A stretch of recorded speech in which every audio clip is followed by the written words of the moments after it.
नमस्कार दोस्तों, observer don पर आपका बहुत बहुत स्वागत है और मैं हूं रविंद्र। आखिरकार बजट में बहुत सारी नई चीज़ें भी हैं, कुछ लगाम भी लगाई गई हैं, ख़ास तौर पे क्रिप्टो करेंसी को लेकर के। और एक बड़ी बात जो इस बजट में देखने को मिली वो ये मिली कि किसानों को ज़्यादा प्राथमिकता इस पूरे बजट में दी गई।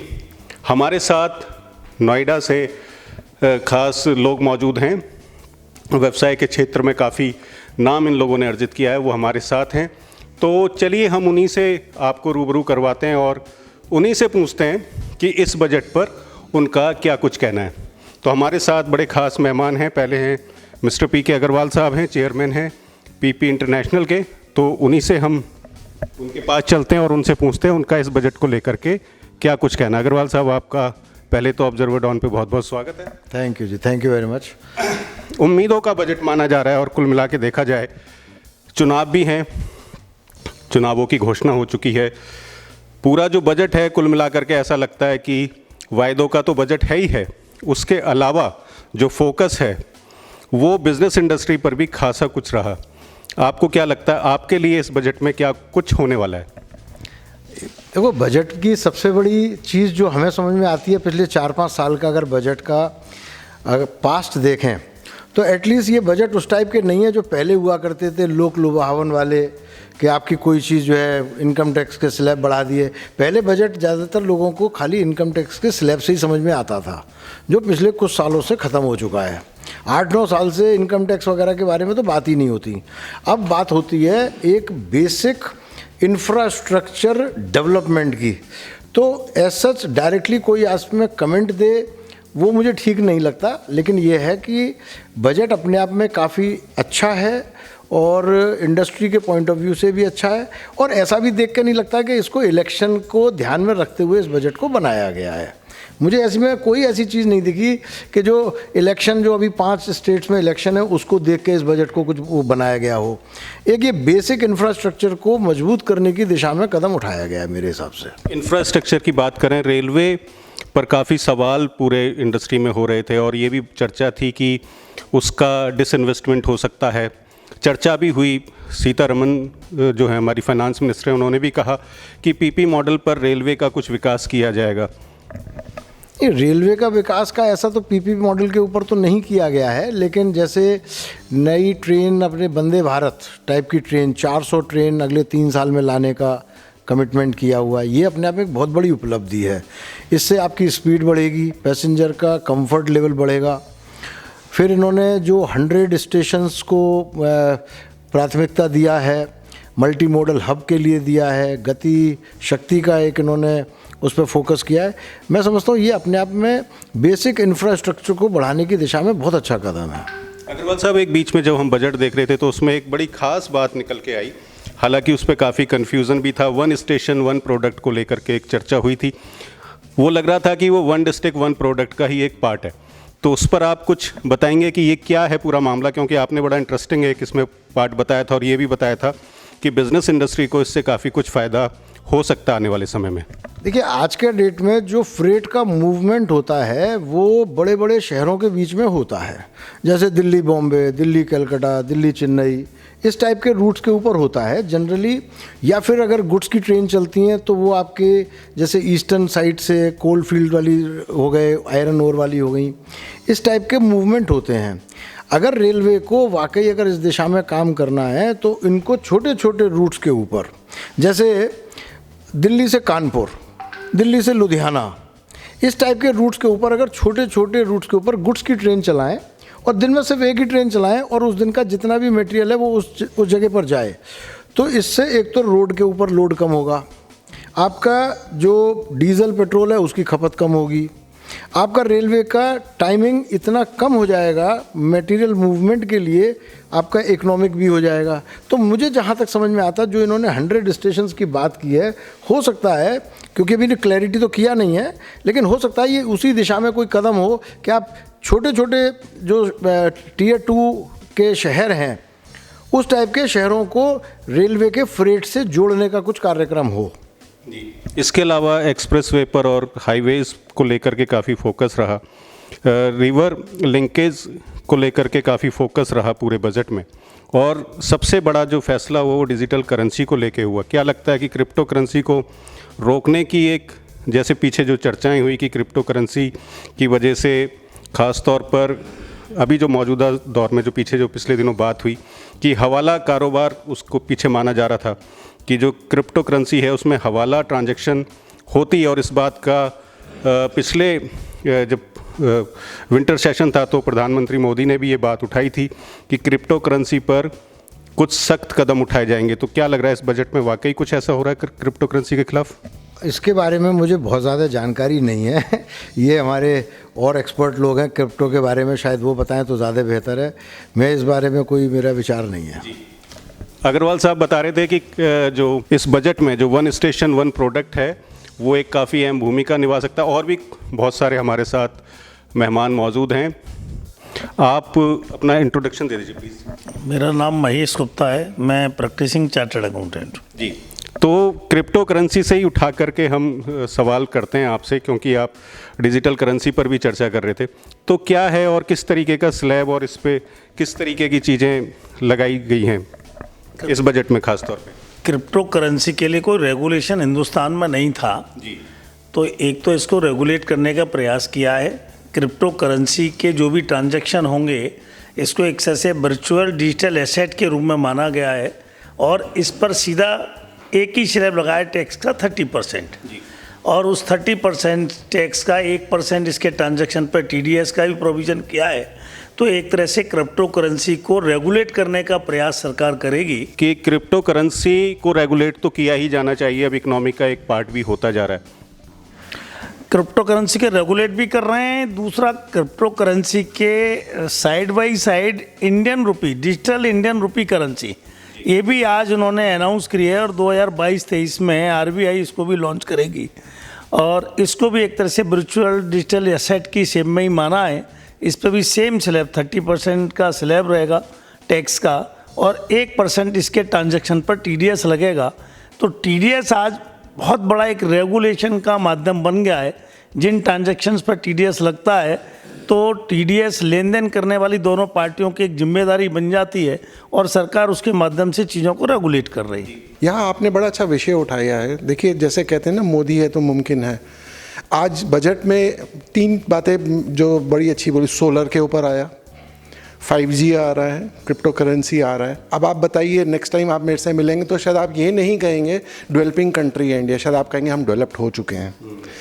और जब कंट्री डेवलप हो रही है तो पक्की बात है ग्रोथ होएगी। हम सब MSME में हैं, हम लोग भी ग्रो करेंगे। जी, चलिए मैं आपसे ही सवाल कर लेता हूँ कि आपने बोला कि लघु उद्योग से हैं, तो मैं पहला सवाल आपसे ये करना चाहूँगा।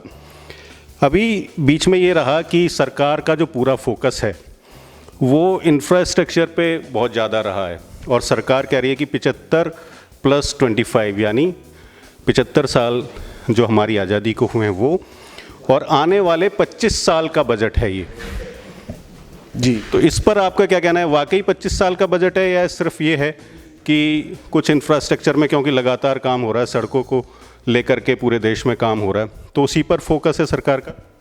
जी, जैसे आपने और हमने मिलकर के बजट में सुना है 25,000 किलोमीटर शायद सड़क बनाने का, तो ये 1 साल का उन्होंने प्लान किया है। अब एक दिन में तो सड़क बन नहीं सकती है। हम लोग आज बैठ के ये बात नहीं कर रहे कि जूता महंगा हुआ और साबुन सस्ता हुआ। आज हम क्या बात कर रहे हैं? अगले 10 साल 15 साल का प्लानिंग चल रही है। आज प्लान करेंगे तभी हम आगे बढ़ पाएंगे। लेकिन कहीं ऐसा नहीं लगता कि जो पूरा बजट है वो एक बड़ी मीठी चाशनी में घोला हुआ है और सारी बातें लगभग हिडन सी हैं, उसमें बहुत सारी चीज़ें क्लियर नहीं हैं? क्योंकि बजट तो आम आदमी का भी होता है और ख़ास आदमी का भी होता है, तो उसमें ऐसा कुछ दे नहीं रहा है कि भाई इसमें इंफ्रास्ट्रक्चर, तो जब सरकारें हैं तो उसका तो काम ही इंफ्रास्ट्रक्चर बनाना है ना। बहुत, मैं आपकी बात से सहमत हूँ। यही सवाल मैं आपसे करना चाहूँगा, आपको ऐसे कहाँ लगा कि मीठी चाशनी में? नहीं, देखिए, आप ध्यान से देखिए, इनकम टैक्स नहीं बढ़ाया गया। आज MSME अपने पाँव पे दोबारा खड़े होने जा रहा है। अगले 25 साल कैसे होंगे उसका आज प्रोजेक्शन एक छोटे तरीके से दिखाया जा रहा है। अब इसमें चाशनी कहाँ से? मुझे तो लग रहा है कि ये बहुत अच्छा बजट है। जी, तो बता रहे हैं कि साहब ये बहुत अच्छा बजट है। अब मैं आपसे अगली चर्चा करना चाहूँगा, आप प्लीज़ अगर मेरी तरफ अगर मुखातिब हों। बिल्कुल, सभी से बात करने के लिए हम लोग हैं इधर। जी, तो पहले अपना आप इंट्रोडक्शन दे दीजिए प्लीज़।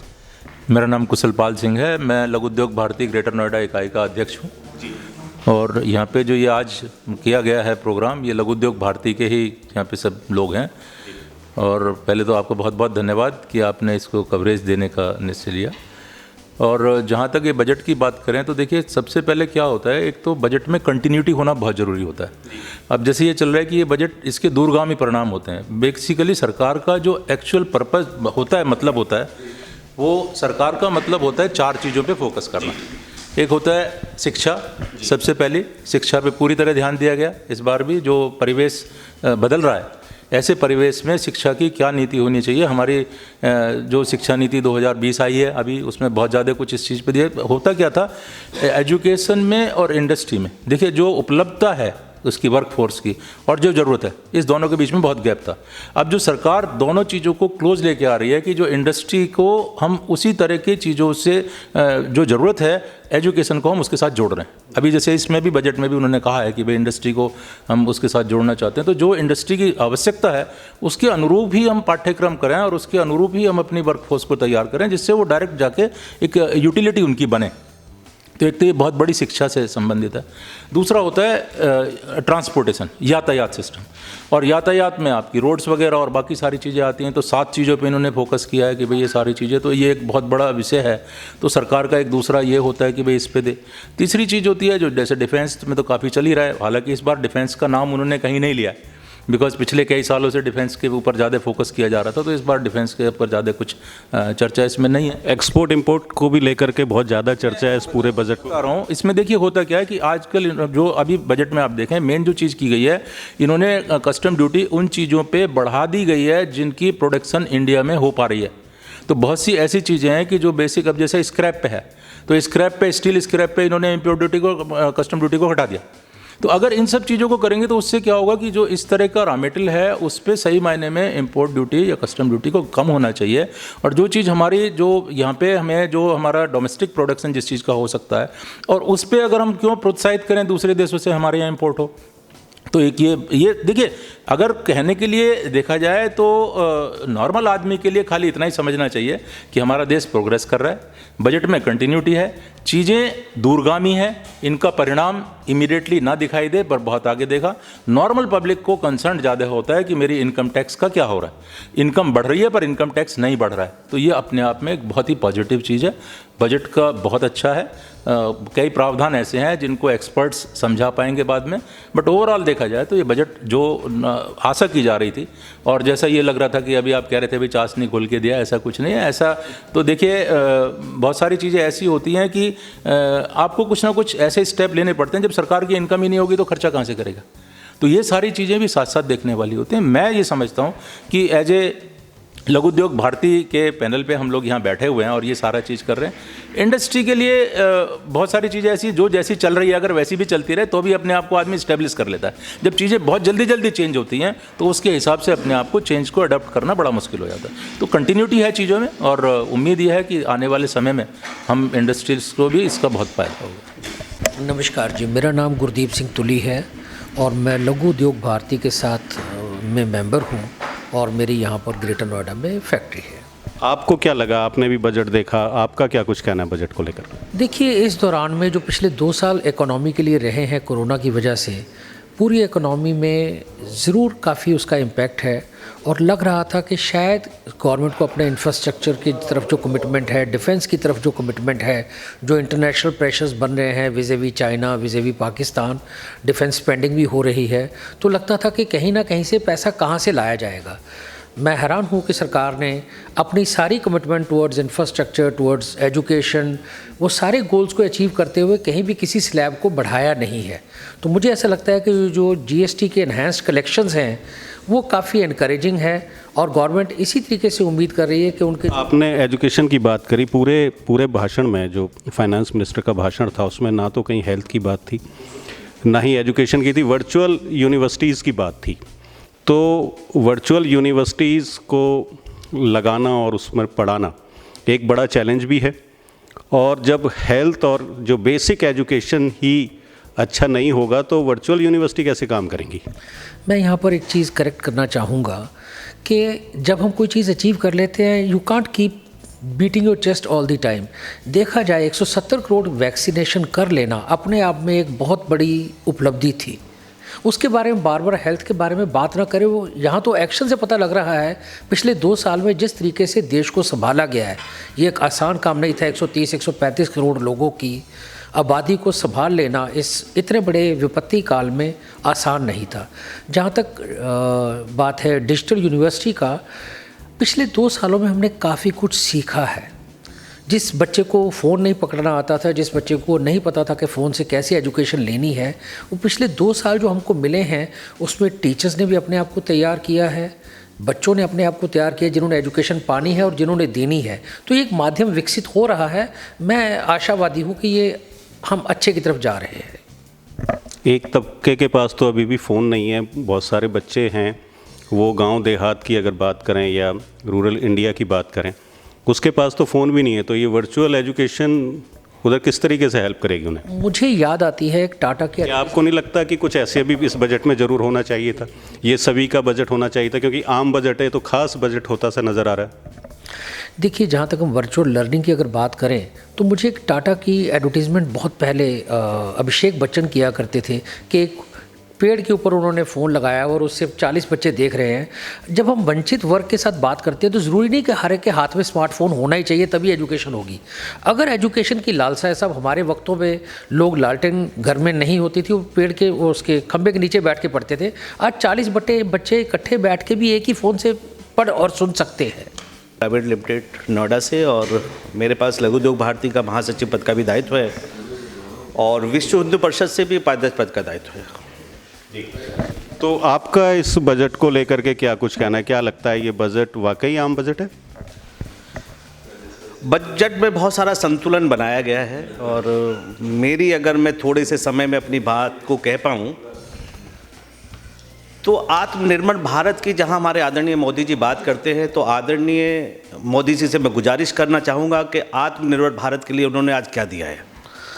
आज हमारी जो अपने बजट को देते हैं, हम देखते हैं तो हमेशा जो है ना, हम 6.5 से 7 करोड़ को ही टारगेट करते हैं हमेशा।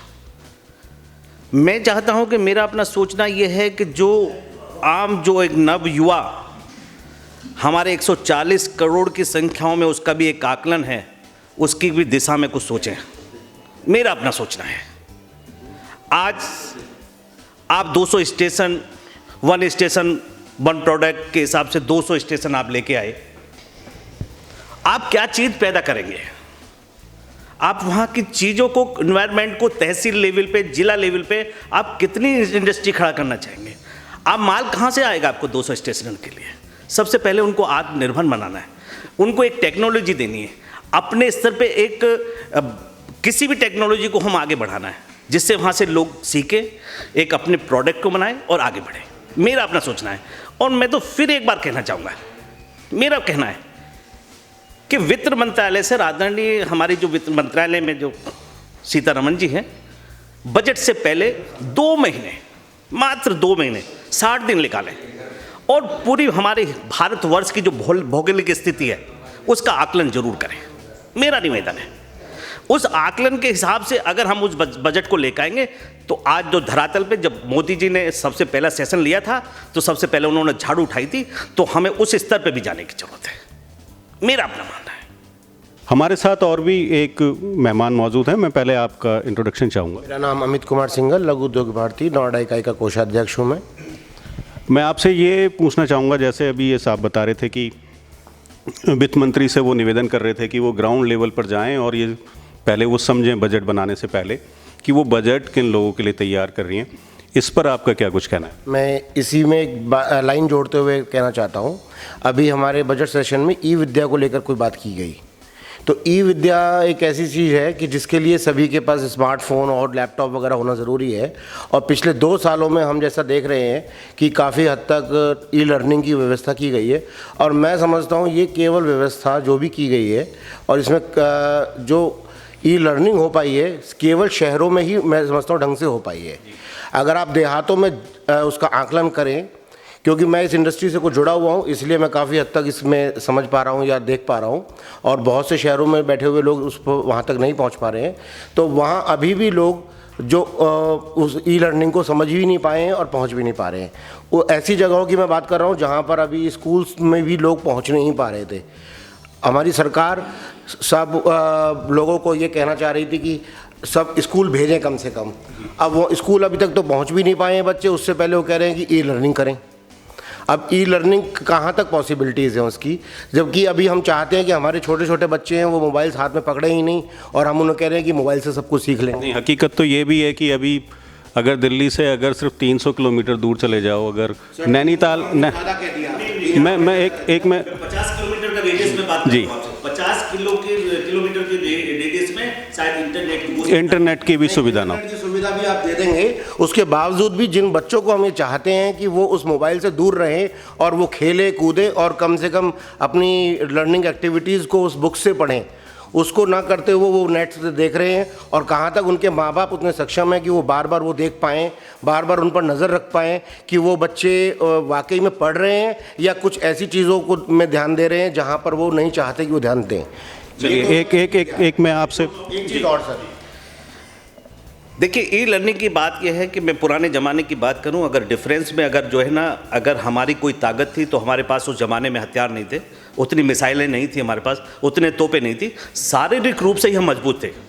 ये पुराना इतिहास रहा है। हम अगर वर्ल्ड वाइड भी जाए, अगर हम शारीरिक रूप से कमज़ोर हो जाएंगे तो शायद ये पद्धति, चाहे आप एजुकेशन ले आइए, हम जरूर कमज़ोर होंगे। और आज की स्थिति जो है, अब मैं और नीचे तक सोचता हूँ, शायद आज शारीरिक रूप से एक कर्मचारी के लिए जो एम्प्लॉय है हमारे पास, जो उसको खान पीन की व्यवस्था चाहिए, जो एक डाइट हमारे गवर्नमेंट ने निर्धारित की है, शायद उसमें से एक परिवार को भी नहीं मिल पा रही है। मेरा अपना कहना है, ई एजुकेशन के हिसाब से बहुत कुछ सोचना होगा। अगर हम शारीरिक रूप से मजबूत नहीं रहेंगे तो शायद वर्चुअल जो एजुकेशन है वो किसी काम। बात और कहना चाह रहा हूँ, ई विद्या गवर्नमेंट ने कहा, बजट सेशन में कहा ई विद्या के लिए या यूनिवर्सिटीज़ लाएंगे, तो इसका मतलब गवर्नमेंट ये चाहती है कि हम स्कूल से नहीं चलाएंगे? क्या उस तरह का कुछ मतलब बनाना चाह रहे हैं कि उसमें यूनिवर्सिटीज़ की हमें ज़रूरत नहीं है, जो आजकल यूनिवर्सिटीज़ चल रही हैं, हमें उन स्कूल्स की ज़रूरत नहीं है? इसका मतलब जो हमारे ई पोर्टल पर जो स्कूल्स कुछ ऐसा आने वाला है, तो इसका मतलब ये है कि गवर्नमेंट ये बढ़ावा दे रही है कि केवल एजुकेशन जो होगी वो नेट के माध्यम से ही होगी, और वही उसी में हम बहुत तो शायद इसलिए भी फैसला हो कि जैसे कोविड पैंडेमिक जो देखने को हमें 2 साल में मिला, शायद वो अभी लगता हो कि सरकार को लगता है कि कोविड पैंडेमिक अगले 15 साल तक चलने वाला है या अगले 20 साल तक चलने वाला है। हम कोविड पैंडेमिक को ये मान के चल रहे हैं कि 1 से 2 साल के अंदर बंद कर देंगे, तो हम जो अपने यहाँ पर फैसिलिटीज़ बना रहे हैं वो कोविड को देखते हुए बना रहे हैं कि अपने देश के हालातों को देखते हुए बना रहे हैं, ये देखिए। जी इस और मैं कहना चाहूँगा, जो विशेष तौर से मैं कभी जो है ना 10-11 साल से नोटिस कर रहा हूँ, आज जितने अब कैप्टोसिटी करेंसी आ गई, अब से पहले MCX था, बहुत सारे इस तरीके थे, हमने अपनी व्यवस्थाओं को खुद ही बिगाड़ा है। आज एक लैपटॉप पे बैठ के काम करने वाला और एक मेहनत कस करने वाला, जो मेहनत करके किसी जगह पे पहुंचना चाहता है, उसके लिए बड़ा दुर्भाग्य की बात है। आज आपने देखा होगा 3 से 4, 5, 10 साल आज हमारा कोई मेटल है, कोई हमारा प्रोडक्ट है, कोई हमारा रॉ मटेरियल है, शायद स्टेबल नहीं है, और उसकी सिचुएशन 200 से 250% की तेजी है, क्योंकि लैपटॉप पे बैठ के वो पैसे वाले जो वर्क 8 से 10% लोग कर पा रहे हैं, वो हमारी सारी इकोनॉमी व्यवस्था को बिगाड़ रहे हैं, हमारे काम करने की पद्धति को बिगाड़ा है उन्होंने। इससे ज़्यादा कुछ नहीं है। बस यही निवेदन करना चाहूँगा कि फिर दोबारा से कि आदरणीय वित्त मंत्रालय कम से कम 2 महीने उस भौगोलिक स्थिति को देखें और बजट को तैयार करें, शायद हम भारतवर्ष को पुनः उसी रूप में देख पाएंगे। बहुत बहुत धन्यवाद जी।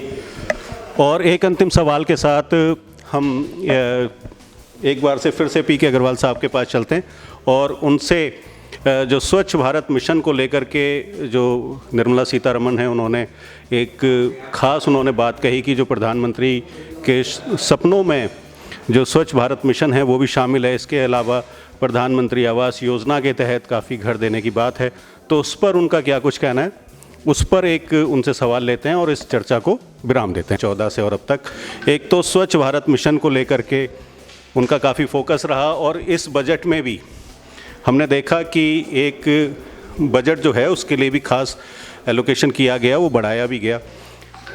और इसके अलावा प्रधानमंत्री आवास योजना में 80 लाख घर देने की बात हुई है। कुछ कड़े फैसले भी हुए हैं। तो मैं आपसे यही जानना चाहूँगा कि प्रधानमंत्री की इस पहल को लेकर के आपका क्या कुछ कहना है? तो ये जो पर्टिकुलरली स्वच्छ अभियान और आवास, ये तो एक कंटिन्यूस प्रोसेस होना चाहिए और हर साल इस बजट में इसका प्रावधान होना ही चाहिए। ये नहीं है कि खाली 1-2 साल किया, क्योंकि एक स्वच्छता एक ऐसी चीज़ है जो कंटिन्यूस प्रोसेस है। आप इसका कोई स्टैंडर्ड आप नहीं बना सकते कि जब यहाँ तक स्वच्छता हो गई अब इसके बाद में नहीं चाहिए। तो इसमें कोई हैरानी की बात नहीं होनी चाहिए कि अगर मान लीजिए 10-20-50 हज़ार करोड़ रुपए आप एलोकेट कर देते हैं तो it has to become a norm. मतलब ये हर साल होना ही चाहिए, चाहे बाकी आप कहीं पे दो या ना दो। और आवास योजना, भाई आपके देश के अंदर हर तरीके का तबका मौजूद है, गरीब भी है, अमीर भी है, ठीक है। आप अभी तक क्या करते आए हो, अमीरों को टैक्स पे लादते रहे हो, गरीबों को हर तरीके की सुविधा देते आए हो। तो भाई ये सुविधा भी दे दो, अच्छा है, लोगों का स्टैंडर्ड सुधरेगा, बढ़ेगा। जब लोगों का स्टैंडर्ड सुधरेगा, बढ़ेगा तो इंडिया बढ़ेगा। इस बजट अभिभाषण में एक बात भी बहुत अच्छी उभर के आई है कि अगर अब इनकम टैक्स की रेड होती है तो माल वापस नहीं जाएगा। इसको लेकर के आपको क्या कुछ कहना है?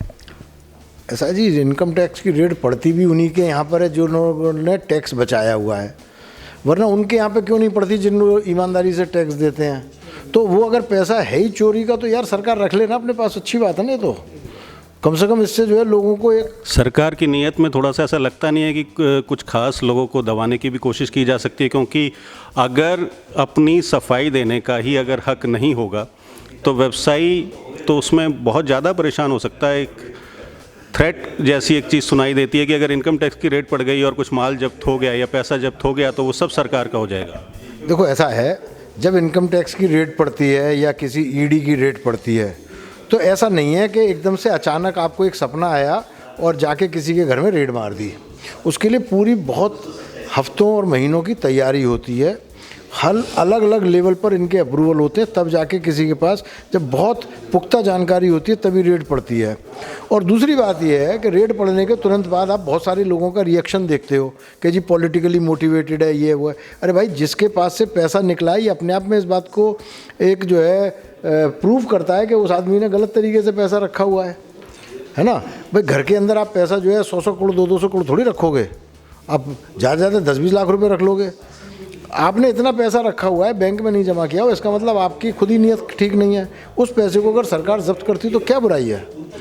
आपको उसमें क्या सफाई देगा कोई आदमी, ये बताइए आप मुझे। कि 200 करोड़ रुपए उसने क्या किसी लड़की की शादी के लिए रखे हुए थे, ये बताइए आप मुझे। तो ये चीज़ें तो गलत है। जो अगर गलत तरीके से पैसे कमाए गए हैं उसको गलत तरीके से अगर सरकार उसको रेड मार के ले जाती है तो मेरे ख्याल से ये अच्छा है, इसकी कम से कम सफाई होनी चाहिए। तो हमारे साथ ऑब्जर्वर डॉन पर ये थे नोएडा से कुछ खास लोग, जिसमें पीके अग्रवाल साहब बता रहे थे कि जो बजट है वो काफ़ी उसमें वो अच्छा है मौजूदा समय के लिए, आने वाले समय के लिए। हालांकि इस बजट पे जो रिएक्शंस हैं और जो इसके जो फैसले हैं इनका क्या असर आने वाले समय में पड़ेगा वो इस बजट पे चर्चा होने के बाद ही पता चलेगा। ऑब्जर्वर डॉन पर बने रहने के लिए धन्यवाद, शुक्रिया।